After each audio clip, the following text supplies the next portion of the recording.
Hello, അപ്പം തന്നെ നമുക്ക് മൈസൂർ പായ കൊണ്ടൊരു സൂത്രം ചെയ്യാം. ഏത് പായം കുഴപ്പമൊന്നുമില്ല. ഞാനിവിടെ എടുത്തിട്ടുള്ളത് ഒരു മൈസൂർ പായാണ്. അപ്പോൾ 1 2 3 4 5 6 8 10. ഞാനിവിടെ 10 എടുത്തിട്ടുണ്ട്. അതെല്ലാം ജനസംഖ്യ അനുസരിച്ച് കൂട്ടിയും കുറച്ചൊക്കെ ചെയ്യാം. തന്നെ എല്ലാത്തിൻ്റെ മുഖമൂടി നയിച്ചെടുത്തിട്ട് മിക്സിൻ്റെ ജാർക്ക് ഇട്ട് കൊടുത്തിട്ടുണ്ട്. പിന്നീട് അതിലേക്ക് കുറച്ച് പഞ്ചസാര, 2 ഏലക്ക, കുറച്ച് മിൽക്ക് ഇത്ര ഒഴിച്ച് കൊടുത്തിട്ട് നന്നായി അടിച്ചെടുത്തിട്ട് വരിക. ഇതിപ്പോൾ എല്ലാം അടിച്ചെടുത്തിട്ടുണ്ട്. പക്ഷേ നമ്മൾ ഒരു കാര്യം വിട്ടുപോയി, 2 മുട്ടയും കൂടെ ചേർക്കണേനു. അപ്പോൾ അത് ലാസ്റ്റ് ചേർത്തിട്ടുണ്ട്. അങ്ങനെ മുട്ടയും ചേർത്തിട്ട് ഒന്നും കൂടെ അടിച്ചെടുത്തിട്ട് വരിക. ഇനി ഇതിവിടെ മാറ്റി വെക്കുക. നമുക്ക് വേറൊരു പരിപാടിയും കൂടെ ഉണ്ട്. ഇതിലേക്ക് ഫില്ലിങ് റെഡിയാക്കി എടുക്കണം. ഇനിയിപ്പോൾ എന്താ, പാൻ ചൂടായി വന്നതിന് ശേഷം നെയ്യ് ഒഴിക്കുക.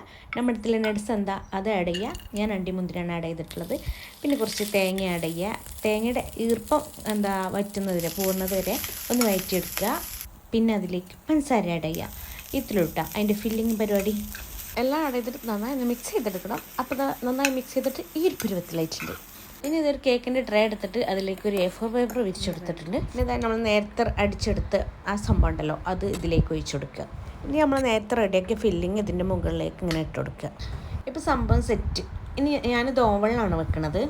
അതുകൊണ്ട് ഒരു പ്രാവശ്യം ഇങ്ങനെ വെച്ചാൽ മതി. നമ്മൾ അടുപ്പത്താണെങ്കിൽ ഒന്ന് തിരിച്ചിട്ടിട്ട് വേവിച്ചെടുക്കണം. അപ്പോൾ നമ്മൾ സംഭവം ഉണ്ട് റെഡി വെച്ചിട്ട്. അപ്പോൾ നമുക്ക് ഇത് പുറത്തെടുത്ത് വെക്കാം. ഇനിയുള്ള പരിപാടിന് പറയണ്ടല്ലോ. പാനക്ക് മാറ്റിയാൽ കട്ട് ചെയ്യാൻ തിന്ന ഇഷ്ടമുള്ള ഷേപ്പിൽ കട്ട് ചെയ്തോളി. ആരും ഒന്നും പറയാൻ വരില്ലല്ലോ. അപ്പോൾ ഇനി പഴുത്ത മൈസൂർ പഴം കളയാൻ വരട്ടെ.